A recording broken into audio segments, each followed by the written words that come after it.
Dva v jednom. Výstup z projektu za rok 2023. Realizátor projektu Základná organizácia Únie nevidiacich a slabozrakých Slovenska, číslo 22 Lučenec. Projekt 2 v jednom bol podporený z grantového kola Únie nevidiacich a slabozrakých Slovenska za rok 2023. V Banskobystrickom kraji sme v roku 2023 mali 6 základných organizácií. Čoraz viac si uvedomujeme, že členská základňa ubúda, je v nej čoraz menej členov a minimum mladých, respektíve mladších členov. Uvedomili sme si, že základné organizácie v našom kraji organizujú aktivity len pre svojich členov a členovia z iných základných organizácií sa takmer vôbec navzájom nestretávajú. Z tohto poznania vyplýva skutočnosť, že sa ani nepoznajú a nevedia, čo iné základné organizácie v Banskobystrickom kraji robia.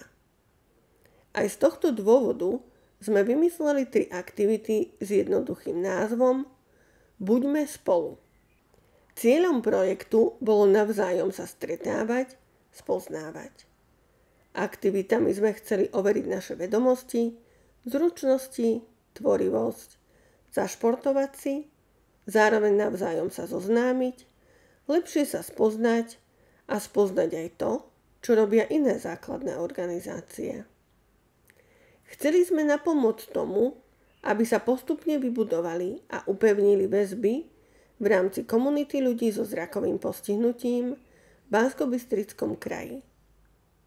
V základnej organizácii Únie nevidiacich a slabozrakých Slovenska číslo 22 Lučenec sme v minulosti uskutočnili rôzne aktivity vo viacerých projektoch, ktoré mali kultúrny, spoločenský, športový charakter. V roku 2023 sme sa okrem iných aktivít rozhodli zainvestovať čas a financie do projektu Hodnotová gramotnosť. Bol určený pre členov základnej organizácie UNSS Lučenec a cieľom týchto stretnutí bolo umožniť účastníkom vyjadriť svoje pocity, túžby, názory či skúsenosti v komunite seberovných ľudí. V tomto prípade v komunite zrakovo postihnutých ľudí. Po náročnom období spojenom s pandémiou covidu boli mnohí ľudia osamotení a aj stretnutia v rámci hodnotovej gramotnosti dávali príležitosť na stretnutia a rozhovory v tomto neformálnom vzdelávaní. Témy na seba vzájomne nadväzovali, pričom posledná zároveň súvisela s prvou, čo dáva uvedenému projektu jedinečnosť aj v kruhovom plynutí tém. Upozorňujeme, že obsah projektu v časti Hodnotová gramotnosť podlieha autorským právam, nakoľko je autorským vzdelávacím programom Združenia Fénix. V popise k tomuto videu sme so súhlasom Združenia Fénix pridali aj linky, odkaz na podcasty a link na web Združenia Fénix. Projekt 2 v jednom bol určený pre zrakovo postihnutých členov základných organizácií v Banskobystrickom kraji. Projektové aktivity boli športové, tvorivé, ale aj vzdelávacie. Projekt je udržateľný aj z dlhodobého hľadiska, nakoľko na aktivitách projektu budeme môcť stavať aj v budúcnosti. A ako projekt prebiehal? Pozerajte a počúvajte aj ďalej. Aktivity projektu popisujeme v časovej následnosti, ako sa udiali v jednotlivých blokoch projektu. Prvá aktivita z bloku Buďme spolu niesla názov Vráťme sa do školských lavíc. Bola zrealizovaná mimo projektu 2 v jednom už dňa 15. apríla 2023, nakoľko je však súčasťou celého bloku s názvom Buďme spolu, zaradili sme ju tiež do výstupu z projektu. V tejto aktivite súťažili medzi sebou 4 trojčlenné družstvá zo základných organizácií Banská Bystrica, Lučenec, Rimavská Sobota a Zvolen. V V 3 súťažných kolách si súťažiaci vypočuli text, z ktorého následne vyplynuli odpovede na súťažné otázky. Medzi 3 súťažnými kolami prebehli 2 medzisúťaže pre divákov. Na aktivite bol prítomný redaktor Slovenského rozhlasu a externý pracovník Slovenskej knižnice pre nevidiacich Mateja Hrebendu v Levoči, pán Michal Herceg. Priebeh aktivity spracoval do príspevku v časopise Prameň číslo 9, ktorý bol vydaný v máji 2023. Pripomeňme si teraz túto časť projektu aj fotodokumentáciou. Keďže išlo o súťaž bez bodovacej tabule, by to nešlo. Pod ňou boli pripravené taštičky s darčekmi pre súťažiacich. Otázky neboli jednoduché, ale zvládli to všetci výborne. A aká bola atmosféra? Najmä veselá. Súperenie dopadlo nasledovne. 4. miesto s počtom 22 bodov získali členovia zo základnej organizácie UNSS číslo 22 Lučenec. Pekné 3. miesto s počtom 26 bodov získali členovia zo základnej organizácie UNSS Banská Bystrica. 2. miesto s počtom 27 bodov získali členovia zo základnej organizácie UNSS Rimavská Sobota. 1. miesto s počtom 28 bodov získali členovia zo základnej organizácie UNSS Zvolen. Každý súťažiaci bol ocenený ďakovným listom a vecným darom od Katky Paučovej z jej dielne Kunstlandia.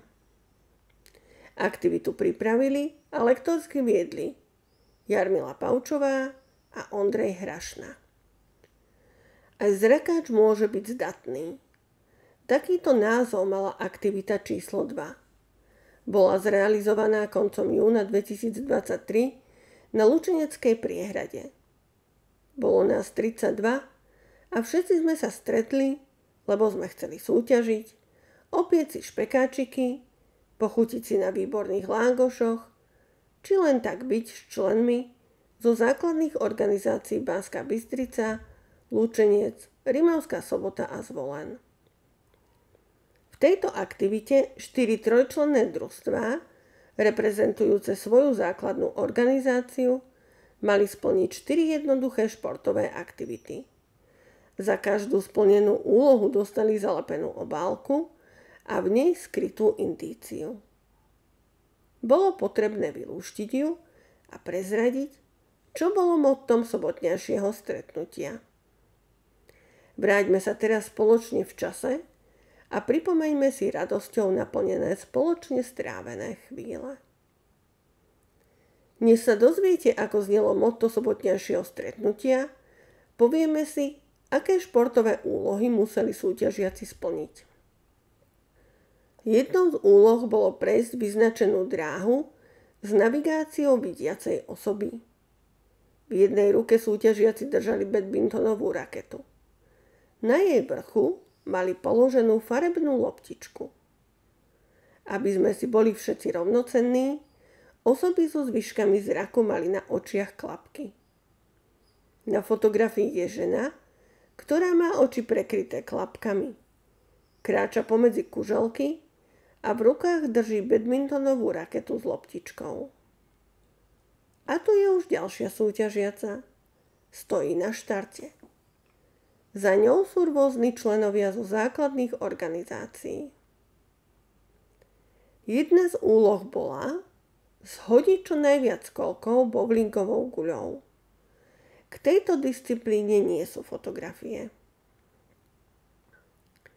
Dobre sme sa zabavili aj pri úlohe, ktorej zadanie znelo hádzať farebné, pomyselne olympijské kruhy na kužele umiestnené na zemi.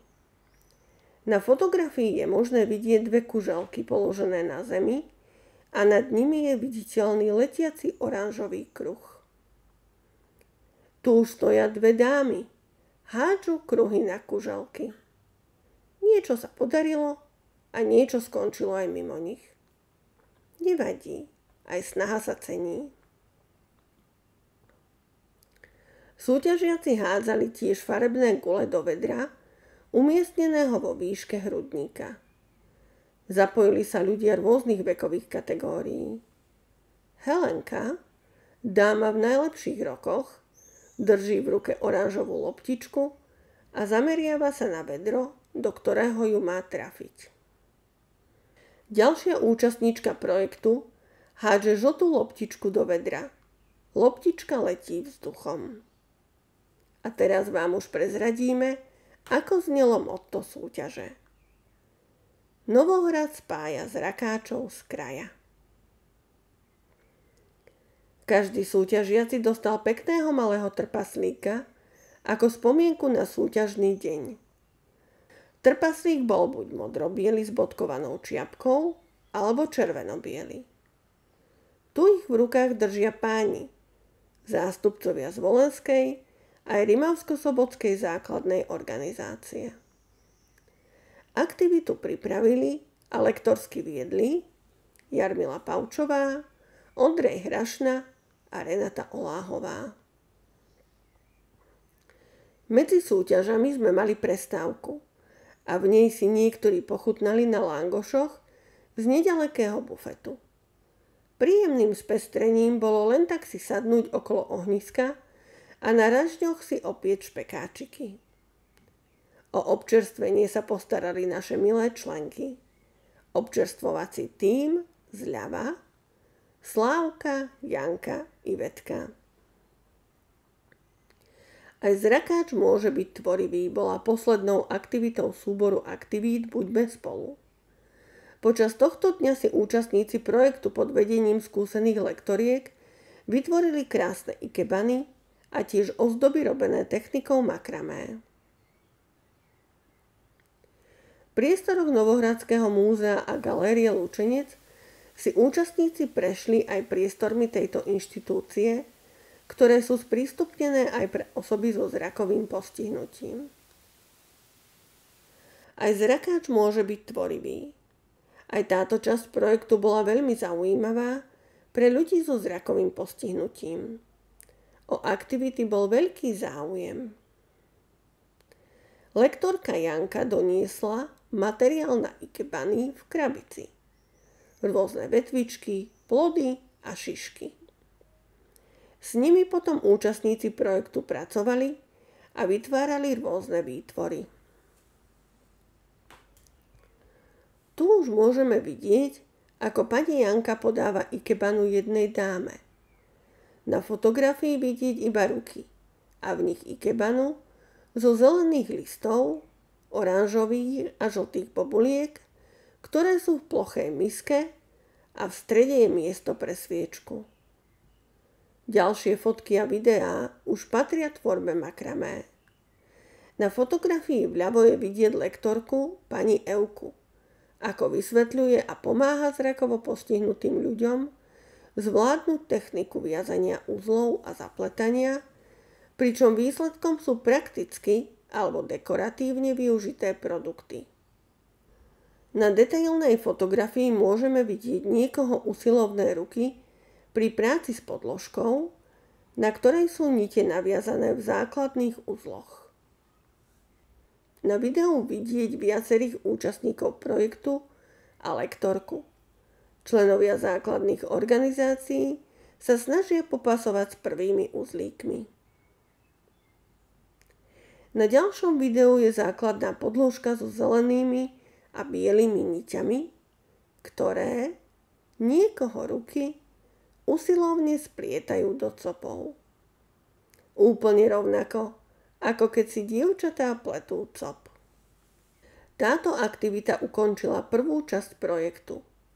V nej sme sa v rámci zastrešujúceho názvu Buďme spolu stretli v menších celkoch projektu, ktoré mali názov Vráťme sa do školských lavíc, aj zrakáč môže byť zdatný a posledná časť aj zrakáč môže byť tvorivý. Aktivitu pripravili a lektorsky viedli Jarmila Paučová, Ondrej Hrašna, Renata Oláhová, pani Eva Nová a pani Janka Filipová